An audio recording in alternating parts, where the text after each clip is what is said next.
Εδώ είμαστε λοιπόν, Τζέννη. Επιστρέψαμε.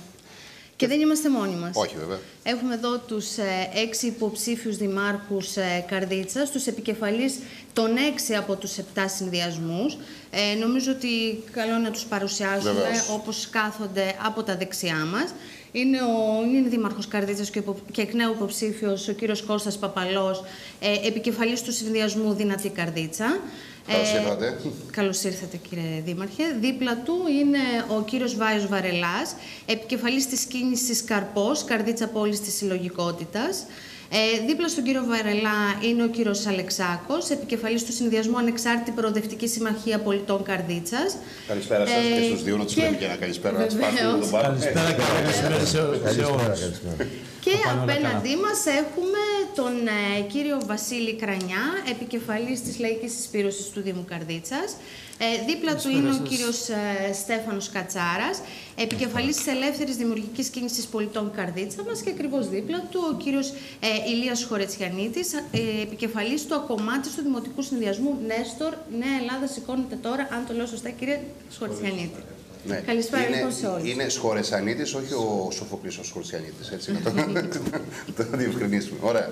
Λοιπόν, έχουμε συνοηθεί με την Τζέννη για να κρατήσουμε τους όρους διοντολογίας και νομίζω ότι δεν θα έχετε αντίρρηση. Να κρατήσουμε όσο μπορούμε αυστηρά ένα λεπτό για τις ερωτήσεις. Είναι απλές ερωτήσεις, έτσι.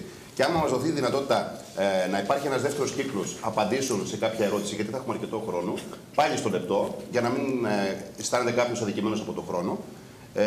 Και στο πρώτο μέρος να είναι κοινές ερωτήσεις, ώστε να μπορεί να κάνει και ο τηλεθεατής κάποιες συγκρίσεις για το ίδιο ερώτημα, ποια είναι τα επιχειρήματα των συνυποψηφίων. Και βεβαίως, στο τέλος, αν μας δοθεί η δυνατότητα, ας σας δώσουμε και λίγο πιο ελεύθερο χρόνο, έτσι ένα μήνυμα, να μην έχετε και έτσι το σκυρό, αμήλικτο χρόνο, έτσι, τον πανταμάτορα που λένε, απέναντί σας.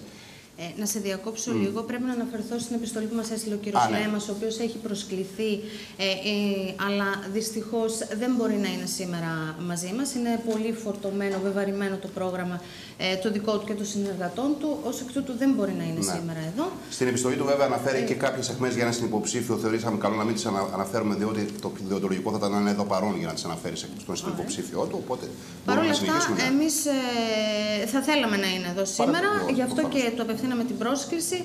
Ελπίζουμε κάποια άλλη στιγμή, αν μας ξαναδοθεί ευκαιρία, να είναι εδώ και να τα πούμε. Ωραία. Θα ξεκινήσουμε πάλι, για να μην υπάρξει καμιά παρεξήγηση, ποιος μίλησε πρώτος, ποιος μίλησε δεύτερος, με αλφαβητική σειρά, ξεκινώντας από το Α προς το Ω. Δεν υπάρχει βέβαια κανένας από το Ω. Μετά θα ξαναπάμε πάλι πίσω από το Ω προς το Α, πάλι από το Α προς το Ω, έτσι ώστε να τηρηθεί έτσι. Όλοι πρώτοι και τελευταίοι. Οπότε να μην υπάρχει κάποιος απάντηση μετά από μένα και όλα αυτά τα σχετικά. Νομίζω είναι απλή όρη τηλεμαχιών.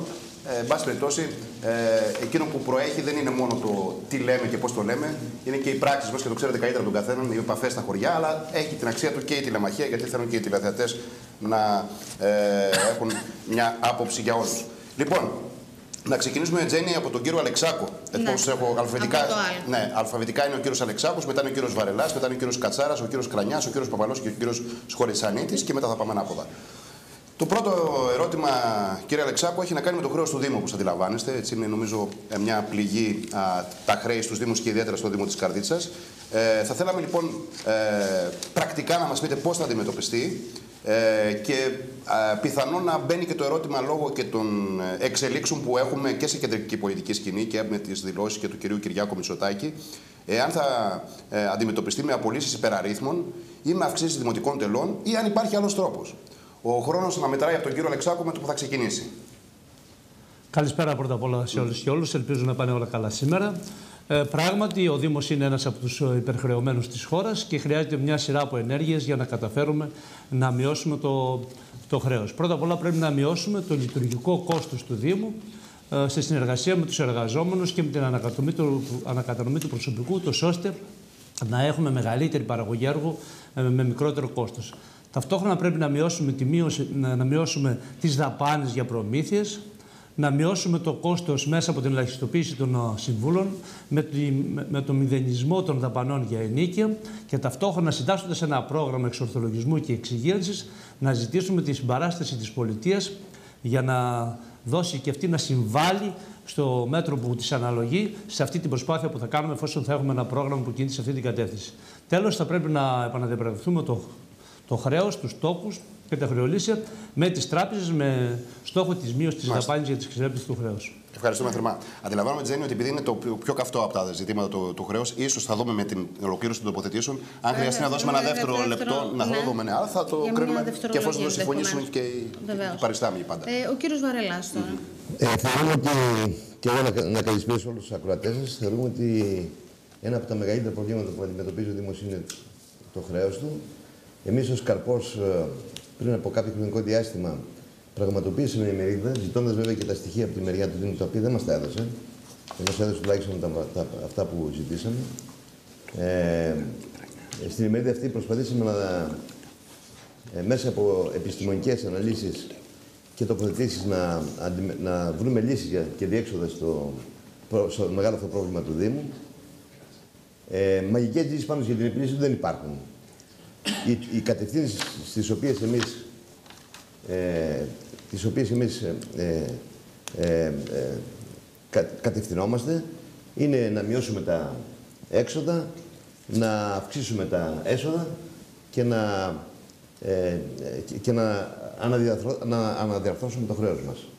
Προς αυτή την κατεύθυνση λοιπόν προτείνουμε καταρχάς για να δούμε το μέγεθος του προβλήματος ότι θα πρέπει από ανεξάρτητη αρχή έχει τελειώσει ο χρόνος, εντάξει, ολοκληρώστε λίγο την πρότασή σας για να σας δώσουμε και θα σας δοθεί πιθανότητα ο χρόνος και στο επόμενο λεπτό για δευτερολογία. Ωραία, να ολοκληρώσει την πρόταση μόνο, ναι. Ναι, από κάποια ανεξάρτητη αρχή θα πρέπει να καταγράψουμε το σύνολο του χρέους, να δούμε ποιο είναι αυτό το πραγματικό χρέος και στη συνέχεια λοιπόν να βρούμε διαδικασίες μείωσης των εξόδων και αύξηση των εισόδων. Ευχαριστούμε θερμά.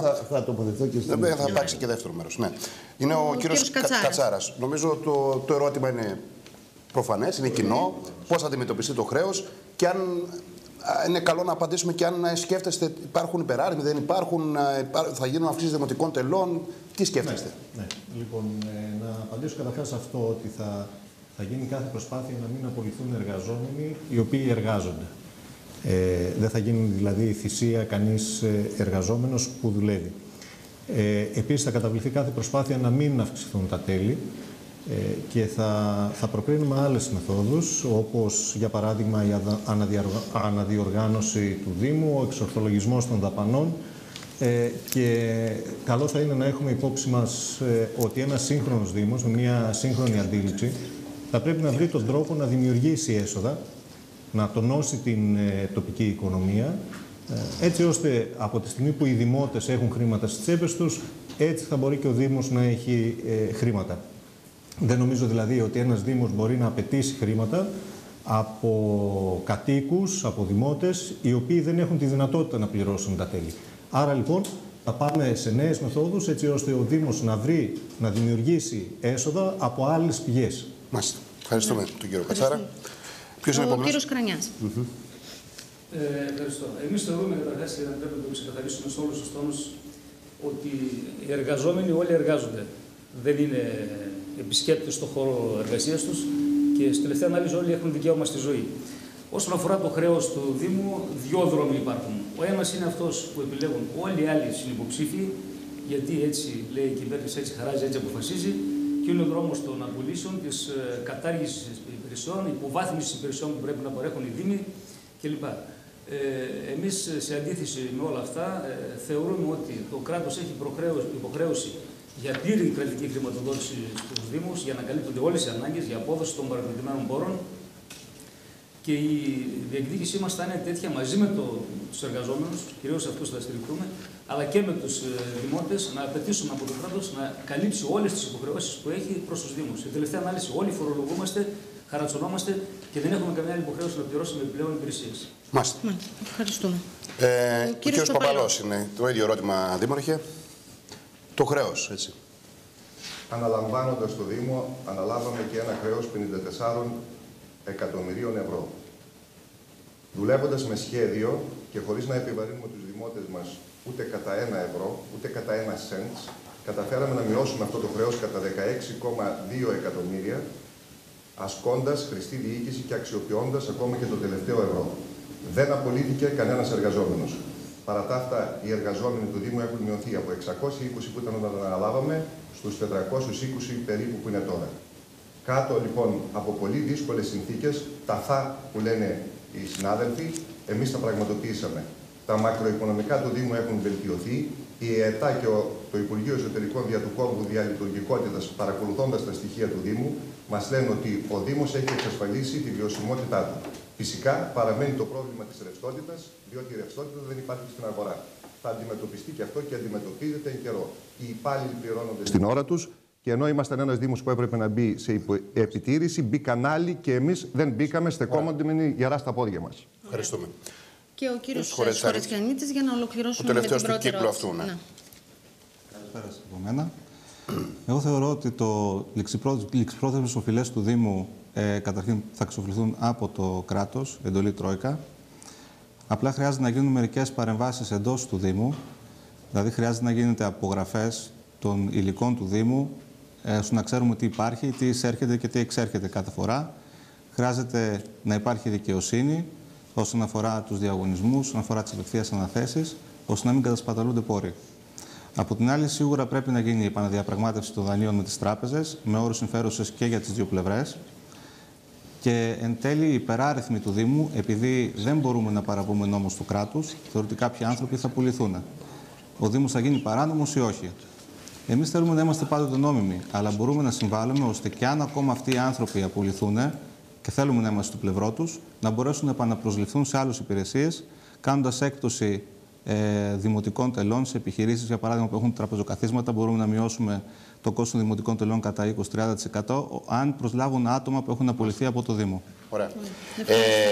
Να δώσουμε ακόμα ένα λεπτό για μια δεύτερη τοποθέτηση στο ίδιο θέμα, επειδή είναι τα οικονομικά σημαντικό. Ναι. Συμφωνείτε κι εσείς ή θέλετε να πάμε σε άλλες ερωτήσεις? Δεν έχει νόημα. Νομίζετε ότι εξαρτήθηκε το Η απαντήση είναι πιστεύω σε αυτήν την ιστορία. Οπότε, εντάξει, ας προχωρήσουμε στο επόμενο. Λοιπόν. Ωραία. Εντάξει, είδατε ότι το συζητάμε μαζί σας έτσι για να μην υπάρχει όλα στο φως. Έτσι. Ωραία. Πάμε λοιπόν στο δεύτερο κύκλο. Έχω μια ένσταση στο ότι δεν δόθηκαν τα στοιχεία του Δήμου. Δόθηκαν στις 23 Μαρτίου σε δημόσιο απολογισμό. Ωραία. Επειδή ήταν επιπροσωπικού να πω κάποιον να ακούσει. Μπορώ να απαντήσω για επιπροσωπικό. Άμα αρχίσουμε το επιπροσωπικό από τώρα θα σας δώσουμε ένα λεπτό. Να δώσουμε ένα λεπτό. Εγώ δεν μίλησα για τα στοιχεία που ο Δήμαρχος ανέφερε στον απολογισμό του. Εμείς ζητήσαμε επισήμως τα στοιχεία όταν κάναμε την ημερίδα μας. Και τα οποία στοιχεία δεν μας δόθηκαν όσο οφείλουμε. Ωραία, εντάξει, πάμε στο επόμενο κύκλο. Το κατάλαβα. Εντάξει. Ξεκινήσαμε. Λέω το εξής, όχι με την κακή έννοια, ότι κάθε δημοτική αρχή προβάλλει αυτά που θεωρεί πλεονεκτήματα. Αυτά τα οποία είναι αρνητικά, παραδείγματος χάρη εργαζόμενοι που το κέντρο γυναικών που είναι 9 μήνες απληρωτή, αυτά τα οποία χρωστάνε στους προμηθευτές κλπ. Δεν τα προβάλλει και για εύλογους λόγους. Άρα λοιπόν την εικόνα που πρέπει να έχουμε. Επειδή μόλις αρχίσαμε και θα το δείτε κι εσείς ότι έχουμε ερωτήσεις που νομίζω θα καλύψουμε πολλά πράγματα από αυτά που θέτετε. Θέλω να πω, για να δεις μια οικονομική κατάσταση του πώς είναι, μόνο όταν αλλάξει η διοίκηση μπορείς πραγματικά να έχεις πραγματική εικόνα. Αυτό είναι γεγονός. Πρέπει να γίνει μια απογραφή. Πάμε λοιπόν. Αυτό λέω, να το σταματήσουμε να το κλείσουμε εδώ. Ήταν την ανοχή μας, αλλά νομίζω ότι. Εντάξει, γι' αυτό είπα εγώ το λεπτό. Κατάλαβα ότι υπάρχουν προσωπικό, αλλά εν πάση περιπτώσει. Πάμε. Τζέννη, στο επόμενο ερώτημα. Η επόμενη ερώτηση αφορά τις κοινωνικές δομές. Είπε κάτι ο κ. Αλεξάκος. Κοινωνικές δομές για τις οποίες υπάρχει αίσθηση ότι κρέμονται στην κυριολεξία από μια κλωστή, αν δεν έχουν πέσει ακόμη. Βοήθεια στο σπίτι, ΚΔΑΠ, κέντρο γυναικών, εργαστήρια τέχνης, ορίζοντες. Τι θα γίνει με αυτές τις δομές, οι οποίες είναι δομές που ανήκουν στο Δήμο, με εργαζόμενους, και οι οποίες κατά κοινή ομολογία, και νομίζω σε αυτό θα συμφωνήσετε όλοι, παρέχουν πολύτιμες υπηρεσίες στους ωφελούμενους τους. Ξεκινήσουμε τώρα ανάποδα από τον κύριο Χωρεσιανίτη. Βεβαίως, σαφέστατα οι κοινωνικές δομές του Δήμου και πρέπει να διατηρηθούν. Από εκεί και πέρα, τι μπορούμε να κάνουμε εμείς ως Δημοτική Αρχή για να τις διατηρήσουμε, είναι πρωτίστως να δείξουμε ότι συμπάσχουμε με το πρόβλημα. Δεν μπορεί κάποιοι συνδημότες μας που προσφέρουν τις υπηρεσίες τους αγόγιστα, με πόνο, έχοντας οικογένειες, να μην σταθούμε στο πλευρό τους. Και αυτό πρέπει να γίνει ενεργητικά. Εγώ θα συστήσω σε όλους τους συμμετέχοντες στο δικό μου δημοτικό συνδυασμό να μην πάρει κανένας ούτε ένα σέντς παρά να δοθούν αυτά τα χρήματα σε αυτούς που χρωστάει ο Δήμος. Δεν μπορούμε αλλιώς να τους βοηθήσουμε. Και εν συνεχεία, εάν βλέπουμε ότι οι δομές αυτές δεν μπορούν να εξυπηρετηθούν, πρέπει να κλείσουν, βοηθώντας παράλληλα τα άτομα που θα φύγουν, ώστε να βρουν νέες θέσεις εργασίας. Θεωρούμε ειδικά ότι τα εργαστήρια τέχνης είναι μια ανάσα για τον τόπο, γιατί απασχολούνται πάρα πολλά παιδιά και μαθαίνουν την τέχνη και καλλιεργούνται και είναι πάρα πολύ σημαντικά και η βοήθεια στο σπίτι και όλες οι δομές. Και πρέπει να τις διατηρήσουν πάση θυσία. Από εκεί και πέρα όμως, εάν το κράτος δεν βοηθήσει και αυτό, δεν μπορούμε να κάνουμε κάτι παραπάνω. Ωραία, ευχαριστούμε. Επόμενος ο κύριος Παπαλός, ο Δήμαρχος. Ναι, εμείς έχουμε στηρίξει τις κοινωνικές δομές όλα αυτά τα χρόνια και έχουμε συμμετάσχει στις αγωνιστικές κινητοποιήσεις των εργαζομένων. Ήμασταν πάντα στο πλευρό τους. Πιστεύουμε σε αυτές. Δυστυχώς, η οικονομική κατάσταση και η ύφεση στην οποία βρέθηκε ο Δήμος και βρίσκεται και η ελληνική κοινωνία δεν μας επιτρέπει, και οι νόμοι οι οποίοι υπάρχουν, δηλαδή το υφιστάμενο θεσμικό πλαίσιο, δεν μας επιτρέπει αφενός μεν να χρηματοδοτήσουμε δομές όπως το Βοήθεια στο Σπίτι και το ΚΔΑΠ, διότι αυτά χρηματοδοτούνται ξεχωριστά με δικό τους κωδικό από τα προγράμματα της πολιτείας και του κράτους. Αφετέρου, όπως σας είπα και πιο πριν, υπάρχει ένα πρόβλημα ρευστότητας και δεν μπορούμε να χρηματοδοτήσουμε άμεσα και όπως ακριβώς θα θέλαμε τις άλλες δομές όπως τα εργαστήρια τέχνης, τους ορίζοντες, το κέντρο γυναικών. Πιστεύουμε όμως στην ύπαρξή τους και γι' αυτό εξακολουθούν και υφίστανται όλα αυτά τα χρόνια. Καταβάλλεται κάθε δυνατή προσπάθεια και νομίζω ότι στο ορατό χρονικό μέλλον τα προβλήματά τους θα αρχίσουν να λύνονται κατά τρόπο αποτελεσματικό και έγκαιρο. Μάλιστα. Ευχαριστούμε τον Δήμαρχο. Ποιος είναι επόμενος? Ο κύριος Κρανιάς. Κύριε Κολάτε, φαίνεται καθαρά ότι πατάμε πάνω στην κρίση για να δικαιολογήσουμε την κατάσταση. Εμείς λέμε κάθε φορά, σε όλους τους τόνους, ότι η ευρωπαϊκή κατεύθυνση είναι οι κοινωνικές υπηρεσίες να περάσουν στους ιδιώτες. Αποδεικνύεται κάθε μέρα. Δικαιωνόμαστε δηλαδή σε αυτό που λέμε. Οι τρόποι είναι πολλοί. Ο περιορισμός των κονδυλίων προς τους Δήμους αναγκάζει τους δημάρχους να λένε ότι δεν μας φτάνουν τα λεφτά και πρέπει να φτάσουμε σε απολύσεις. Και από ό,τι βλέπω συμφωνούν και άλλοι συνυποψήφοι. Δεν το φανταζόμουν ότι τόσο ανοιχτά θα μιλάνε έτσι εύκολα για τις απολύσεις. Εμείς καταρχάς θεωρούμε ότι αυτές οι υπηρεσίες θα πρέπει να παρέχονται από το κράτος. Ιδιαίτερα οι υπηρεσίες υγείας δεν θα πρέπει να είναι ενταγμένες στους Δήμους. Παρ' όλα αυτά, για αυτές τις δομές λέμε ότι, και λέγαμε από την αρχή τον Καλλικράτη, ότι πρέπει να ενσωματωθούν στους Δήμους, οργανικά μέσα στους Δήμους, για να μην υπάρχουν τα προβλήματα αυτά με χωριστά πρόσωπα κλπ. Αλλά η βασική λύση θα είναι η διεκδίκηση πόρων από το κράτος. Όλα τα άλλα είναι για να τα συζητάμε. Ωραία. Ο κύριος Κατσάρης. Μάλιστα. Λοιπόν, καταρχάς να πω ότι είναι απαράδεκτο για ένα σύγχρονο Δήμο να χρωστάει χρήματα σε εργαζομένους. Είναι πραγματικά απαράδεκτο. Αυτό σημαίνει ότι ο Δήμος δεν κάνει σωστά τη δουλειά του ή, εν πάση περιπτώσει, δεν αξιοποιεί με κάθε τρόπο όλες τις δυνατότητες που έχει. Να παρατηρήσω επίσης ότι μιλάμε για πολύ σημαντικές δομές, τόσο τα ΚΔΑΠ, όσο τα εργαστήρια τέχνης, όσο το Βοήθεια στο Σπίτι, ειδικά για ηλικιωμένους ανθρώπους. Άρα μιλάμε για δομές οι οποίες πρέπει να παραμείνουν ζωντανές και θα καταβληθεί κάθε προσπάθεια προκειμένου να παραμείνουν ζωντανές αυτές οι δομές. Αν πάρουμε όμως ακόμα μία περίπτωση και πούμε ότι δεν τα καταφέρνουμε, και πάλι θα πρέπει να υπάρχει πρόνοια από το Δήμο. Εμείς λέμε ότι στην απευκταία αυτή περίπτωση που κάποια δομή δεν καταφέρει να επιβιώσει, θα πρέπει να αντικατασταθεί από κοινωνική συνεταιριστική επιχείρηση. Θα πρέπει να αντικατασταθεί δηλαδή από ΚΙΝΣΕΤ, ούτως ώστε να συνεχίσει να παράγει έργο προς τους πολίτες. Ωραία. Ευχαριστούμε. Ο κύριος Βαρελάς. Η κατάσταση που επικρατεί αυτή τη στιγμή στις κοινωνικές δομές του Δήμου δεν είναι ανεξάρτητη από την πολιτική που ασκούνται από την κεντρική πολιτική σκηνή και από τους ντόπιους εκφραστές της. Εμείς θεωρούμε ότι αυτή τη στιγμή οι κοινωνικές δομές του Δήμου περνούν μια κρίση. Οι υπάλληλοι βρίσκονται σε απόγνωση, δεδομένου ότι σε ορισμένες από αυτές παραμένουν απλήρωτοι για 8 και πλέον μήνες. Γνωρίζουμε ότι μερικοί από αυτούς, από τους εργαζόμενους, προχώρησαν και σε επίσχεση των υπηρεσιακών στοιχείων του Δήμου, με αποτέλεσμα να τείνουν προς το κλείσιμό τους. Εμείς πιστεύουμε ότι τέτοιες κοινωνικές δομές δεν θα πρέπει να υπάρχουν γιατί επιτελούν ένα κοινωνικό έργο και όχι μόνο στη διάσταση που αυτή τη στιγμή εκτελούν το έργο τους, αλλά να διευρύνουν το περιεχόμενό τους και να δημιουργηθούν επίσης και καινούργιες δομές κάτω από την εποπτεία του Δήμου. Θεωρούμε λοιπόν, ναι. Ωραία. Ο κύριος Αλεξάκος. Θα του δώσουμε τη δυνατότητα να απαντήσουμε μετά. Κύριε Αλεξάκο. Είμαστε με σαφήνεια υπέρ της διατήρησης των κοινωνικών δομών, των υπηρεσιών προς τους πολίτες. Αυτό που εισπράττουμε όμως από τη συνομιλία μας με τους εργαζόμενους είναι ότι θα έλεγα, η θελημένα ή μη δημοτική αρχή οδηγεί αυτές τις υπηρεσίες στο κλείσιμο με την μη κάλυψη των ασφαλιστικών και φορολογικών ενημερωτήτων, με αποτέλεσμα να μην μπορούν να πάρουν προγράμματα ή να μην μπορούν να πληρωθούν τα προγράμματα, με αποτέλεσμα αυτή η ψαλίδα του ελλείμματος να μεγαλώνει και να οδηγούνται αυτές οι υπηρεσίες σε αδιέξοδο. Άρα λοιπόν πρέπει να λάβουμε μέτρα, πρέπει να δώσουμε τα χρήματα, να καλύψουμε δηλαδή αυτά τα οποία εμείς βάζουμε στον προϋπολογισμό μας ως Δημοτική Αρχή, να εξορθολογήσουμε τις δαπάνες, δηλαδή αυτές οι δομές να στεγαστούν σε χώρους του Δήμου για να μειώσουμε τα ενοίκια, να μειώσουμε δαπάνες σε υπολογική υποστήριξη, έτσι που σιγά σιγά και σε συνεργασία με τους εργαζόμενους να παίρνουν περισσότερα προγράμματα, να έχουν περισσότερα έσοδα. Λιγότερα έξοδα, να μειωθεί αυτή η ψαλίδα για να είναι βιώσιμα και να παραμείνουν. Ωραία.